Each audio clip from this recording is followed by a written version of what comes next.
Hello à tous, ici Sam, j'espère que vous allez bien. J'espère que ma petite communauté Altra est toujours là.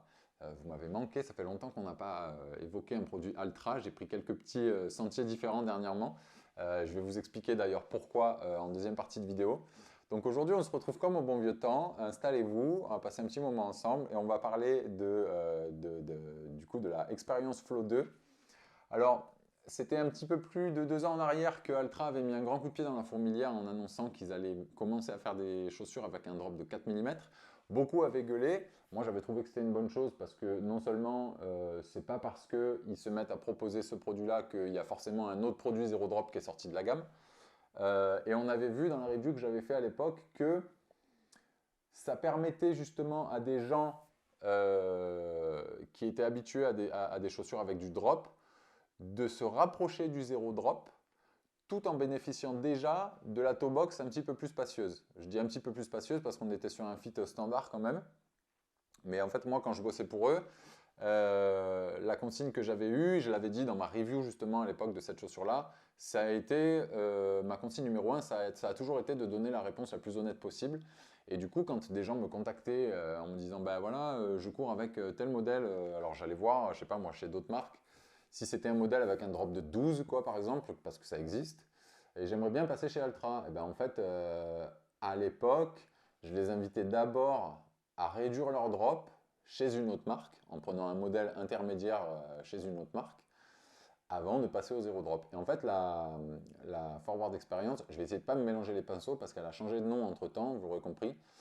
Donc la Forward Experience permettait justement à tous ces gens-là de s'approcher du zéro drop tout en bénéficiant déjà de la toe box Ultra. Donc ça, c'était intéressant. Donc moi, je trouvais que c'était une bonne chose. Le produit, il était très bien fini, je trouvais.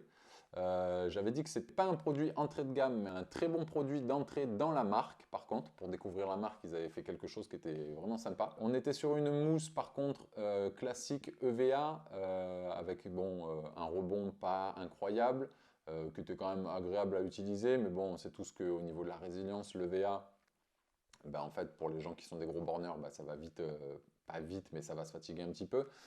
Donc ensuite, ils nous ont pondu une version 2 qui avait vraiment une gueule de basket que j'ai trouvé pas incroyable avec plus ou moins la même semelle, je crois. Je crois que c'était la même. Et du coup, au lieu de s'appeler la Forward Experience 2, ils l'ont appelée la Flow Experience. Donc déjà, quand ils ont sorti la première, on avait bien senti qu'ils n'avaient pas trop accordé leur violon parce que dès la deuxième version, ils se sont dit ah non, finalement le nom c'est pas ça. Maintenant c'est Flow Experience. Bon, ça faisait le job. En gros, c'était de la chaussure vendue comme de la daily, voilà pour les footings, les entraînements pas trop rapides, etc. Mais ça restait de l'EVA.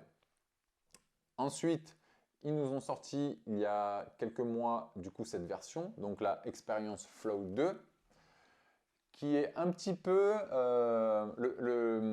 la cible principale de cette chaussure, ce qu'on m'avait dit à l'époque, c'est en gros c'est l'ennemi juré de la Clifton chez Oka. Donc c'est une daily assez légère avec un look vraiment typé sneakers, basket, un mesh très épuré, assez voilà sans couture ni rien et quelque chose qui est assez polyvalent et du coup avec un drop de 4. Je ne sais plus combien la Clifton, je ne sais pas si c'est 4 ou 6, je ne me rappelle pas. Et donc la nouveauté sur celle-ci, c'est qu'ils sont passés sur une nouvelle déclinaison de leur mousse EGO qui s'appelle la EGO P35. Alors P, honnêtement, je ne sais plus ce que ça signifie, mais 35, c'est rapport à l'indice de dureté. Donc ça, du bois, c'est indice 100 par exemple. Et là, quelque chose d'assez moelleux, et ben, du coup, vous avez un indice 35. Au plus le chiffre est bas, au plus vous avez quelque chose de moelleux. C'est un indice qu'on utilise pour plein de choses, même pour du bois, pour du béton, pour tout ce que vous voulez. Donc là, on a un indice de dureté de 35. C'est assez léger, c'est très aéré, je trouve.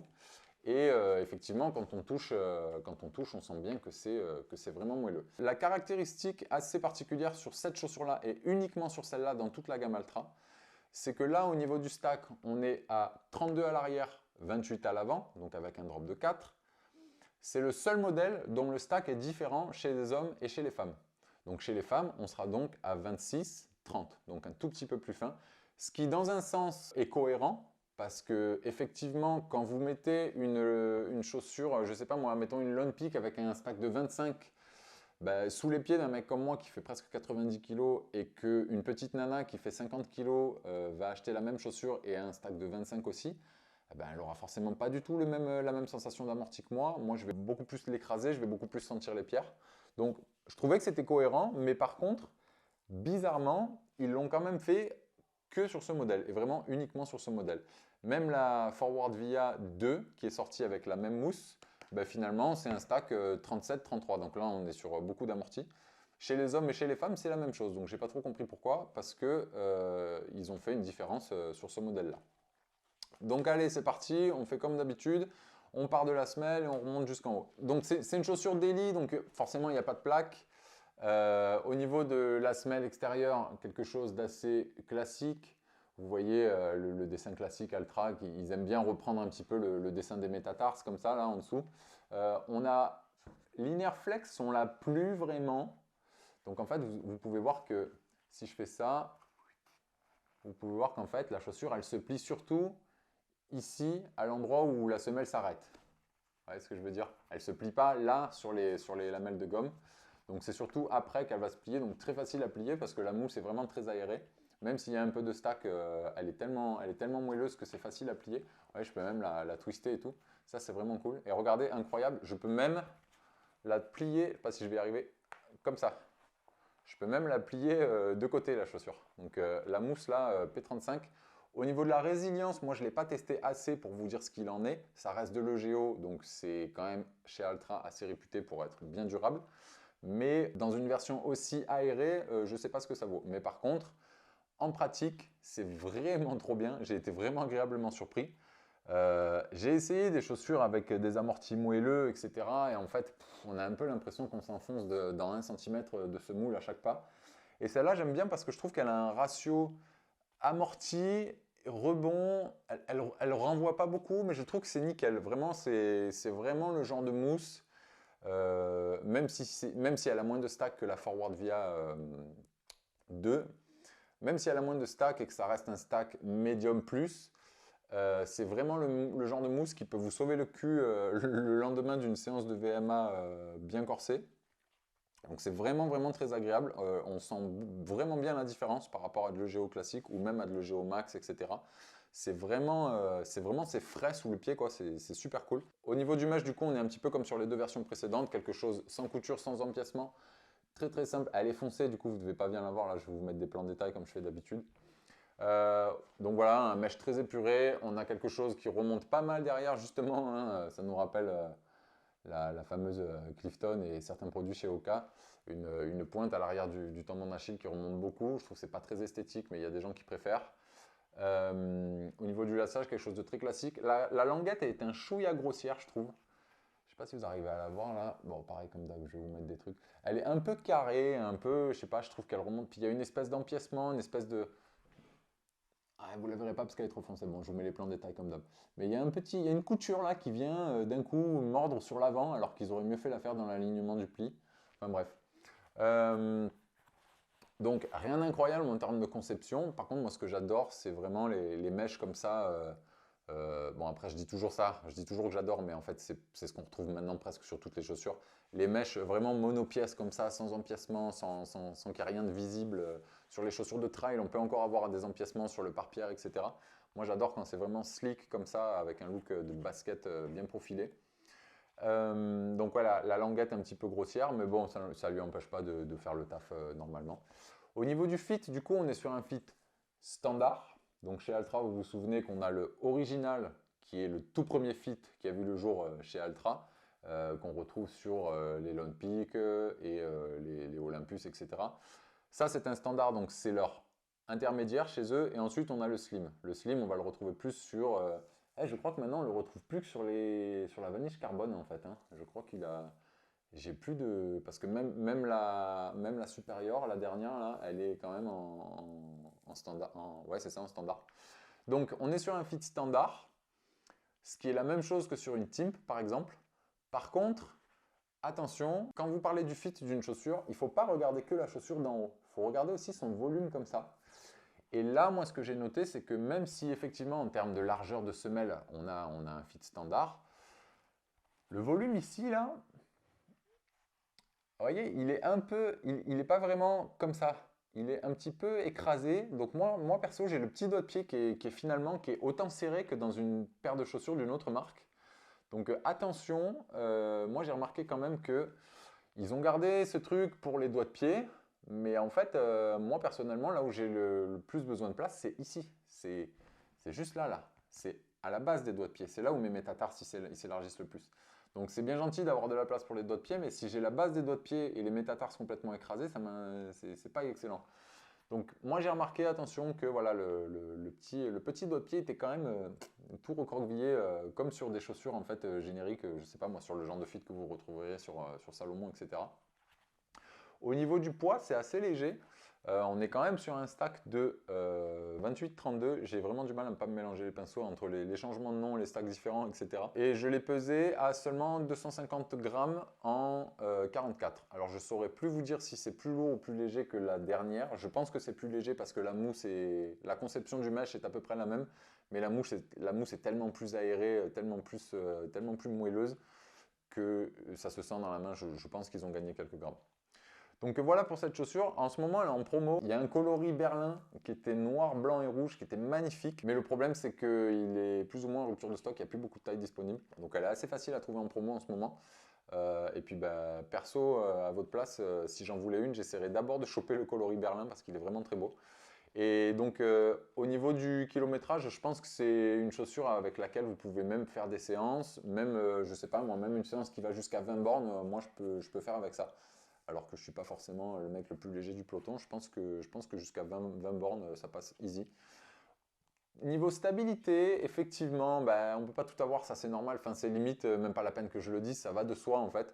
Quand vous avez une mousse vraiment moelleuse, bah oui, quand vous courez c'est ok, mais par contre quand vous êtes en statique et que vous marchez, bah, vous allez voir que c'est quand même assez facile de compresser la mousse sur les côtés et de rouler un petit peu le pied comme ça. Mais bon, ça va de soi on va dire.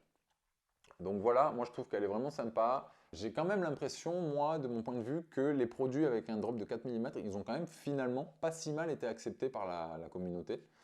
Parce que, bah oui, en fait, comme je vous le disais, si ça vous intéresse pas, vous achetez pas celle-ci, et puis c'est pas grave en fait. Et puis justement, les gens qui passent par ce produit pour se rapprocher du drop zéro, bah, du coup, ça leur permettra déjà de prendre contact avec la marque sans forcément avoir un gap trop énorme de drop. Donc voilà pour cette chaussure, moi je trouve qu'elle est vraiment très cool. Je pensais m'en séparer, mais en fait je pense que je vais la garder parce que franchement, à chaque fois que je fais des séances difficiles, je la mets le lendemain pour aller faire des runs plus courts. Et franchement, vraiment, je sens qu'elle me sauve un peu le cul, quoi. Surtout quand vous êtes en montée route, hein, où déjà il y a moins d'impact. Bah, là, vous sentez vraiment, elle vous accueille la chaussure, elle est vraiment trop bien la mousse. Là, j'ai été très agréablement surpris. J'avais peur que ça soit un petit peu la même chose que celle d'avant là. Et en fait, non, là, pour le coup, beau progrès. J'ai pas essayé la Forward Via 2, qui du coup a la même mousse, mais avec plus de stack, avec un fit plus large, du coup, parce que la Forward Via, elle est en fit original. Mais pour le coup, moi, je pense que ça serait un peu trop pour moi. Sur celle d'avant, ça passait, mais sur cette mousse EGO P35, je pense que pour le coup, un stack de 33, ça serait un peu trop mou pour moi. Je voulais aussi vous parler de ceux qui sont là depuis le début, parce que moi j'ai commencé à faire des vidéos sur YouTube. Hop, je la mets de côté. J'ai commencé à faire mes premières vidéos YouTube en parlant de chaussures Altra. Alors, pour vous faire un petit peu d'histoire, allez, je me prends mon thé là, hop, et on va discuter. Story time. Moi, je suis arrivé dans la marque Altra en 2017. Il y avait une boutique à Marseille qui s'appelait Run the World, et lui, il était spécialiste du faible drop. Ça faisait un petit moment que je m'intéressais un petit peu à la marque et au concept du faible drop, parce que je commençais à me dire que c'était quand même dommage de gâcher une partie de la course potentielle de notre talon d'Achille avec des talons trop épais. Donc je commençais à me dire c'est dommage quand même, à chaque fois que j'ai une chaussure avec un drop de 6, ben c'est 6 mm de fonctionnalité en moins sur mon tendon d'Achille. Et puis un jour je suis passé devant cette boutique et il avait des Altra, j'avais toujours pas essayé. Et puis du coup je suis rentré et par chance en plus il faisait des promos. Donc à l'époque, j'avais acheté une Lone Peak 3 dans ce magasin. Il a fermé depuis, malheureusement. Forcément, c'était un magasin de niche et la clientèle n'était pas assez grande. C'était très dommage. Mais quand j'ai commencé à courir avec cette paire de Lone Peak, il y a vraiment eu pour moi un avant et un après. Dans le sens où, en fait, quand j'ai mis le pied dans cette chaussure, j'ai plus jamais mis autre chose que des Altra après. Ensuite, pour la petite histoire, je vais me mettre à l'aise. Allez, story time. Hop. Donc ensuite, ce qui s'est passé, c'est que j'ai tellement adoré la marque qu'en fait, j'ai fini par les contacter. J'ai réussi à rentrer en contact avec eux assez vite. J'ai intégré très vite l'équipe d'ambassadeurs qu'il y avait à l'époque. Et en fait, j'ai été ambassadeur pendant des années, sauf à un moment où ça a été racheté par VF, je ne sais plus en quelle année. Il y a eu un petit flottement où l'équipe d'ambassadeurs avait été un petit peu dissoute, puis elle a été refaite après, donc j'étais re-rentré dans nouveau dans la team. Mais toujours est-il que j'ai porté que des Altra pendant des années. J'ai fait toutes mes courses en Altra, je faisais tous mes ultras en Lone Peak à l'époque. Moi, je trouvais que c'était OK. Mais plusieurs fois, on m'a posé la question, on m'a dit, mais attends, mais tu viens de faire l'ultra là, sans borne en Lone Peak? Moi, je trouvais que c'était OK. Pour moi, c'était vraiment la chaussure parfaite. Ensuite, ce qui s'est passé, c'est qu'à force de côtoyer les gens de l'équipe sur les salons, au Marathon de Paris, à l'UTMB, etc., j'ai commencé à connaître un petit peu les gens de la marque. Et puis, en fait, un jour, ils avaient besoin d'agrandir un petit peu les rangs pour faire justement une équipe d'experts chaussures. Donc, ils cherchaient des gens, en fait, tout simplement pour répondre aux questions que les gens posent via le site internet. Vous savez, sur tous les sites internet des marques, vous avez toujours un petit onglet en bas où il y a écrit « Nous contacter ». Quand tu cliques là-dessus, ça t'ouvre une boîte mail et tu peux poser une question sur n'importe quel produit, quelle qu'elle soit, quelle taille je dois prendre, quel modèle serait le mieux pour moi, etc. Et en fait, ils avaient besoin d'agrandir un petit peu l'équipe de personnes qui s'occupaient de répondre à ce genre de messages. Donc, ils m'ont demandé si j'étais OK de le faire en français et en anglais. Donc j'ai dit OK, j'étais toujours ambassadeur pour la marque, ça c'était en 2020. Donc en 2020, j'ai commencé à bosser pour eux, du coup en freelance. Donc c'était trop cool parce que moi je bouge toujours en van, à l'époque j'avais même un camping-car, donc ça me permettait d'avoir un supplément de salaire depuis mon ordinateur en fait, comme je voulais. Et en fait, du coup, ben voilà, j'ai fait ça tout en étant encore ambassadeur, j'ai fait ça pendant quelques années. Et puis, en fait, ce qui a fait que j'ai quitté la marque, c'est qu'il y a eu beaucoup de turnover au sein de VF. Donc, en fait, moi, j'avais des interlocuteurs finalement qui étaient plus ceux que je connaissais du début, que j'aimais beaucoup. Il y avait vraiment une équipe à laquelle j'étais bien attaché au début. Ensuite, voilà, il y a eu du turnover. Alors, il y a des gens qu'on m'a présentés, etc., avec qui je me suis mis à bosser après. Les autres sont partis, donc bon, petit pincement au cœur et tout ça. Euh, mais bref, et du coup, j'ai commencé un petit peu, si vous voulez, la charge de travail, elle n'était pas énorme. Honnêtement, il y a des jours où ça me prenait 30 minutes. Mais par contre, c'est du non-stop, tous les jours, tous les jours, tous les jours, tous les jours. C'est-à-dire que où que je sois, quoi que je sois en train de faire, n'importe où je me trouve, moi j'ai d'autres activités à côté et il y a des jours où c'était un petit peu compliqué. Et en fait, même si la charge de travail n'était pas énorme, il fallait quand même que j'y pense tout le temps. Donc si tu veux, c'est pas la charge de travail en soi qui au bout d'un moment m'a donné envie d'arrêter, c'est juste la responsabilité. Ça me fatiguait de devoir absolument penser à tout ça tout le temps, tout le temps, tout le temps. Donc je commençais à me dire, il y avait des jours où vraiment ça m'arrangeait pas de devoir faire ça. Ensuite, le deuxième point, c'est que mine de rien, j'ai tellement été dans la niche Altra pendant longtemps que, que finalement, j'étais tellement convaincu que c'était les produits parfaits pour moi. Attention, je trouve toujours qu'ils sont géniaux. Que en fait, je commençais à me dire, où ils en sont les marques autour en fait. À l'époque, quand j'ai découvert Altra, j'avais testé d'autres marques. Et quand j'ai testé Altra, j'ai trouvé ça formidable. Mais en fait, ça faisait quand même un paquet d'années. Et je commençais à me dire, imagine que Adidas maintenant, ou New Balance, ou machin, les marques que je vois sur les autres athlètes, imagine qu'en fait c'est mieux maintenant. Ça fait tellement longtemps que j'ai pas mis les pieds dans autre chose qu'en fait je sais plus où on en est chez Altra. Est-ce qu'on s'est fait dépasser en vrai? Est-ce qu'on est compétitif? Où on en est? Et je commençais à avoir envie d'essayer d'autres choses. Et en fait, du coup, c'est ce qui m'a amené à laisser ma place d'ambassadeur parce que j'avais envie de potentiellement pouvoir faire des tests, que ce soit des reviews ou même des courses, carrément avec d'autres chaussures, sans qu'on me pointe du doigt parce que je devais représenter Altra, ce qui est normal quand tu es ambassadeur.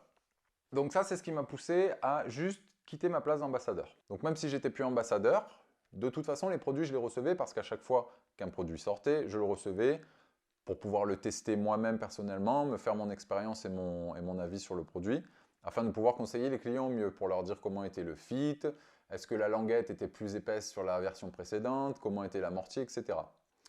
Donc j'ai continué quand même à faire ça, même si j'étais plus ambassadeur. Ça commençait à être un peu moins pratique de temps en temps. Ensuite, il y a eu quand même du turnover au niveau des équipes. J'avais quand même un petit peu moins d'affinité au bout d'un moment avec l'équipe qui était en place parce que je connaissais plus personne finalement. Des fois, j'avais un petit peu de délai dans mes réponses et tout. Donc, vous savez, c'est ce genre d'équipe qui est beaucoup composée de personnes très jeunes. Et si on creuse un peu, on s'aperçoit même qu'il y en a pas mal qui ne sont pas des coureurs en fait dans l'équipe. Donc des fois c'est un petit peu compliqué. On a des réponses, mais on sent bien que c'est pas des gens qui ont beaucoup d'expérience du terrain. Donc pour tout ce qui était côté pratique, voilà, il y avait des jours où ça commençait à être compliqué pour moi de m'occuper de ça. J'avais envie de voir un petit peu d'autres choses, mais plus dans le sens pas tourner le dos à la marque, mais pouvoir justement essayer d'autres choses pour la comparer, pour savoir où est-ce qu'on en est. Ce qui, par exemple, m'a permis de me faire mon avis sur la Adidas Evo SL. Et une des premières choses que je me suis dit, ah ouais, bah, même une Vanish Tempo qui est pourtant date maintenant, bah, en fait, non, elle n'a pas tant à rougir devant une Evo SL, alors qu'elle est beaucoup plus récente. Au niveau de la mousse, c'est très sympa. Genre, voilà, par exemple, ça m'a permis de me rendre compte qu'en fait, non, ils ne sont pas en retard, pas tant que ça.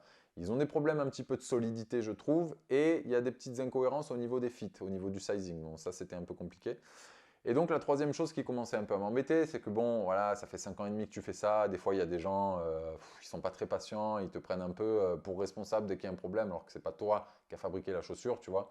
Donc, quand tu leur dis, OK, bah, effectivement, votre chaussure, là, elle a un souci, bah, contactez cette adresse mail et puis ils vont s'occuper du SAV. Ah, comment ça? Mais c'est pas vous qui le faites, mais remboursez-moi, nanana. Ou alors les gens qui gueulent parce qu'ils ont un problème avec leur chaussure, sauf qu'en fait, ils l'ont acheté chez Iron et ils viennent gueuler chez nous. Bon, bref, des fois, tu es un peu voilà, entre le marteau et l'enclume et c'est un petit peu chiant. Donc maintenant, je vais continuer à faire des reviews Altra à chaque fois que je le pourrai. Forcément, ça va être un petit peu moins pratique pour moi parce que je ne reçois plus les produits. Parce que vous l'aurez compris, j'ai arrêté de bosser pour eux dernièrement. J'ai préféré m'enlever cette responsabilité et avoir un déroulé beaucoup plus fluide dans mes journées sans avoir ça à m'occuper tous les jours. C'était très sympa comme expérience. J'ai rencontré plein de gens géniaux, même quand j'étais ambassadeur. Certains se reconnaîtront. J'ai fait des rencontres qui sont géniales, qui sont toujours des amis maintenant. Il y en a beaucoup qui sont plus ambassadeurs d'ailleurs, mais on est restés tous potes. Donc, de toute façon, vous le savez, hein, si vous regardez cette chaussure, c'est parce que sûrement vous êtes quand même intéressé ou vous connaissez très bien la marque. Vous savez très bien vous-même que votre communauté, elle est géniale. La communauté de la marque Altra, je ne sais pas pourquoi. Peut-être parce que c'est un produit de niche et que du coup, ça regroupe des gens qui sont des chineurs un peu, qui ont cherché le produit, genre le fit, le drop, etc. C'est des gens un petit peu qui ont vraiment cherché à tomber à la fin sur Altra en se disant, bah voilà, c'était la chaussure que je cherchais. Donc je pense que cette façon qu'on a eu tous d'être minutieux dans notre recherche du produit qui nous a fait tomber sur Altra, ça nous rapproche beaucoup. Donc la communauté Altra, elle est géniale et tout le monde le sait, hein. Sachez que même les autres marques le savent. On a vraiment une communauté très soudée, très sympa. Donc je regrette rien, c'était très très cool. J'ai juste eu envie à un moment de pouvoir parler d'autre chose. Donc comme je vous le disais, ça va être peut-être pas aussi simple maintenant pour moi de vous faire des reviews parce que je ne vais plus recevoir tous les produits comme avant.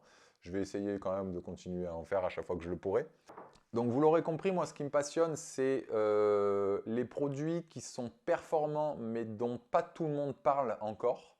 Je ne sais pas si ma phrase est très claire, mais en fait, j'adore les produits qui vont avoir un aspect niche, que ce soit en termes de durabilité, de conception, de fit, de drop, etc.